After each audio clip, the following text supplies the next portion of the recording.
सुप्रभात बच्चों, मैं आपके हिंदी की अध्यापिका और आज हम हिंदी का पाठ 8 शुरू करने जा रहे हैं जिसका शीर्षक है बुद्धिमान मित्र। तो चलिए शुरू करते हैं। पाठ 8 बुद्धिमान मित्र।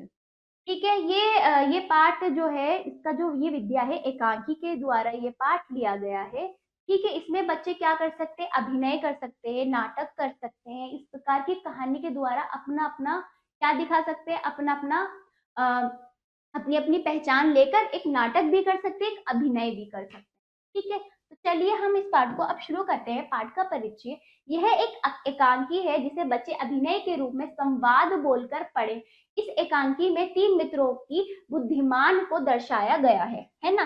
संवाद द्वारा यानी आपस में मिलकर इसको पढ़ सकते हैं, अपने अपनी पहचान लेकर, और नाटक भी कर सकते हैं इसके ऊपर, या अभिनय भी। ठीक है, जिसके द्वारा वह राजा के दरबार में मंत्री पद पाने में सफल हो जाते हैं। इस तरह के पाठों से विद्यार्थियों की अभिनय क्षमता को बढ़ावा मिलता है। तो चलिए अब आगे बढ़ते हैं, हम इस पाठ को शुरू करते हैं। चंदू, मंगल और श्याम तीनों बहुत गहरे मित्र हैं। वे काम की तलाश में मिथिला की ओर जा रहे हैं। इस समय वे नगर से थोड़ी ही दूरी पर हैं। मिथिला एक जगह है, वहां पर वो अपना काम की तलाश में जा रहे थे। ठीक है, और ये तीनों बहुत अच्छे मित्र थे। चलिए, चंदू कहता है, मित्रों हम गांव से इतनी दूर आ गए लेकिन अभी तक कोई काम नहीं मिला। मंगल कहता है, हाँ 1 सप्ताह पहले हम घर से निकले थे, अगर काम नहीं मिला तो हम सब क्या करेंगे। श्याम कहता है, घबराओ मत, हम तीनों मिथिला के राजा के पास जाएंगे, वह हमें अवश्य कुछ काम देंगे। फिर चंदू कहता है, लेकिन राज दरबार तक पहुंचना कोई सरल काम नहीं है। मंगल कहता है, अरे ये देखो, एक हाथी इधर से कुछ देर पहले ही गया है। फिर मंगल कहता है, अरे ये देखो, एक हाथी इधर से कुछ देर पहले ही गया है, जमीन पर उसके पैरों के निशान दिखाई दे रहे हैं। श्याम कहता है, चलो चलते चलते इनको ध्यान से देखेंगे, यात्रा में थकावट भी नहीं होगी और थोड़ा मनोरंजन भी हो जाएगा। कौन कहता है, श्याम कहता है। किससे, अपने मित्रों से। तो मंगल ने देखा हाथी के पैरों के निशान। श्याम कहता है, चलो इसी को ही देखते हुए हम आगे बढ़ते हैं। ये देखिए हाथी के पैर के निशान है ना, और ये देखिए, और यहाँ पर ये रक्त यानी वो हो सकता है वो हाथी क्या है, उसको घाव हो रहा है, इस प्रकार उसका रक्त गिरा हुआ है, खून गिरा हुआ है। ठीक है, फिर आगे चंदू, पैरों के निशान देखकर इस हाथी की एक विशेषता तो मैं बता सकता हूँ। मतलब चंदू कहता है पैरों के निशान को देखकर कि इस हाथी की एक विशेषता मैं बता सकता हूँ। मंगल, मैं भी इसके विषय में कुछ कह सकता हूँ।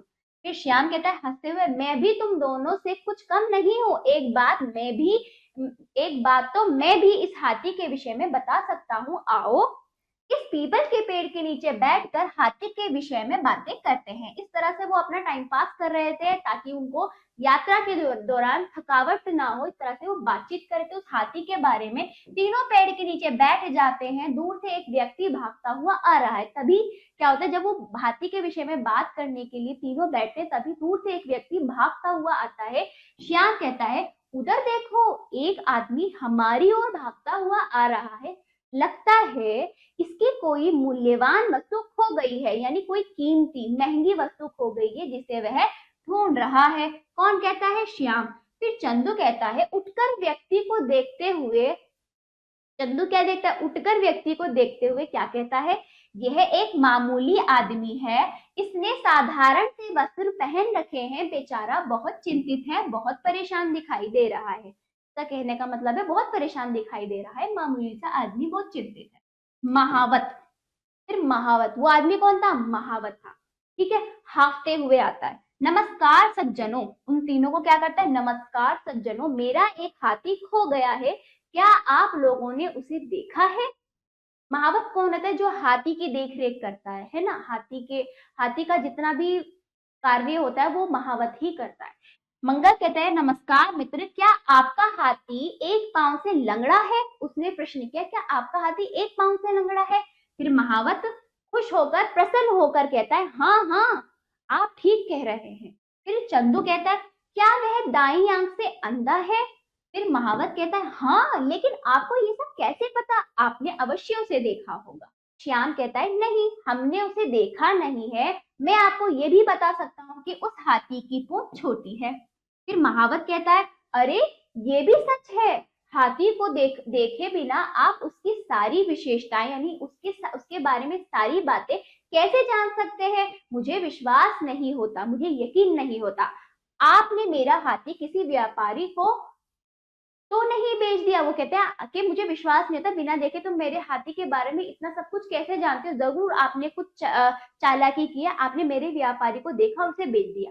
मैं मिथिला के राजा से शिकायत करूंगा, मैं मिथिला के राजा के पास जाऊंगा, तुम्हारी शिकायत करूंगा, वही इस समस्या का हल निकालेंगे। आप मेरे साथ चलिए। ऐसा कौन कहता है? महावत कहता है उन तीनों मित्रों से। मंगल कहता है हम निर्दोष हैं, इसलिए हमें कोई चिंता नहीं, चलिए हमें राजमहल तक ले चलिए। फिर मंगल कहता है ना हमने किया ना हमें डर, हमें इस बात की कोई चिंता नहीं है, कोई समस्या नहीं है, चलिए हम आपके साथ चलते हैं। महावत के संग तीनों मित्र राज दरबार में पहुंचते हैं। राजा सिंहासन पर बैठे हैं। महावत और तीनों मित्र राजा को प्रणाम करते हैं। वो चारों जाकर राजा के सामने आके प्रणाम करते हैं, है ना। सिपाही कहता है महाराज, ये महावत कहता है कि इन तीनों यात्रियों ने रास्ते में इसका हाथी चुरा लिया, लेकिन ये तीनों मित्र कहते हैं कि इन्होंने हाथी को देखा तक नहीं, उसके पैरों के निशान देखकर ही उसके विषय में जानकारी प्राप्त की है ना। तो इस प्रकार कौन कहता है? सिपाही सारी बात राजा के सामने रखता है इसकी महावत की शिकायत के तौर पर। राजा मुस्कुराते हुए, ये तो बहुत रोचक घटना है, ये बहुत तो क्या है, मजेदार घटना है। हाथी को देखे बिना उसकी विशेषता कैसे ज्ञात हो सकती है? ऐसी ही जिज्ञासा जागी राजा में कि ऐसे कैसे कोई किसी के बारे में बता सकता है बिना देखे। फिर मंगल प्रणाम करते हुए महाराज से कहता है मैं आपको समझाता हूँ, जब मैंने हाथी के पैरों के निशान देखे तो मुझे मिट्टी में केवल 3 पैरों के निशान दिखाई दिए। इस पर मैंने ये निष्कर्ष निकाला कि हाथी एक पैर से लंगड़ा है।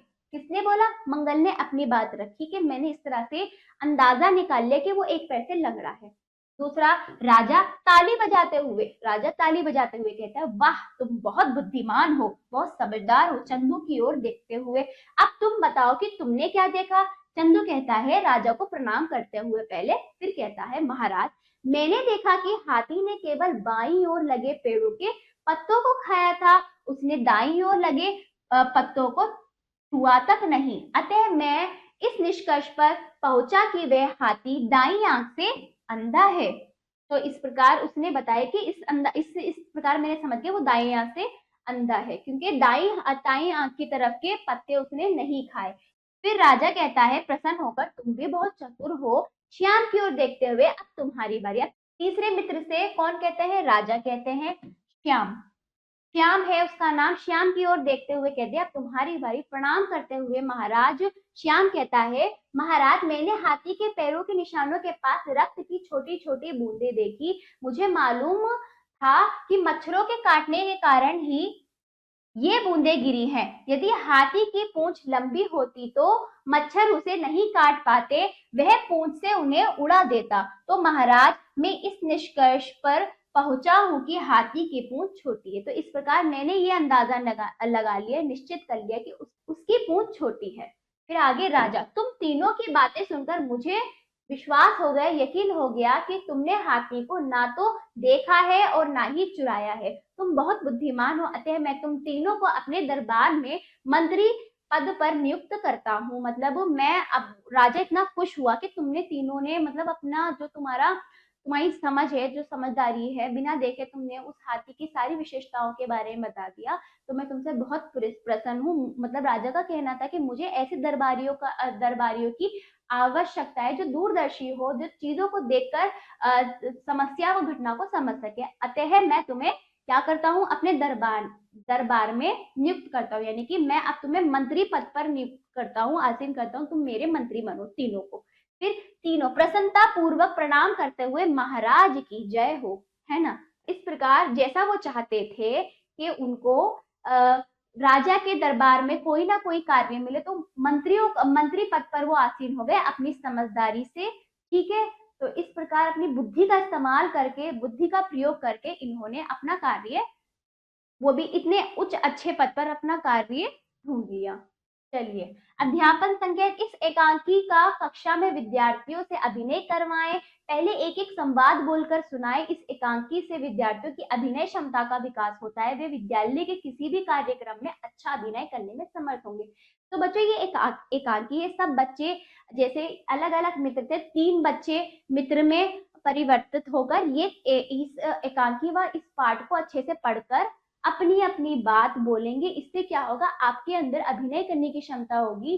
जैसे कि सभी स्कूल में अभिनय, किसी ना किसी कार्यक्रम में आपको करने की, प्रत्येक नाटक और अभिनय करने की क्या बढ़ेगी, आपकी क्षमता बढ़ेगी। तो आप भी, तो आपका अभ्यास है कि इस एकांकी के द्वारा आप अपना अभ्यास करें और अपना अपना किरदार व रोल निभाएं। ठीक है, तो ये पाठ यहीं पर समाप्त होता है।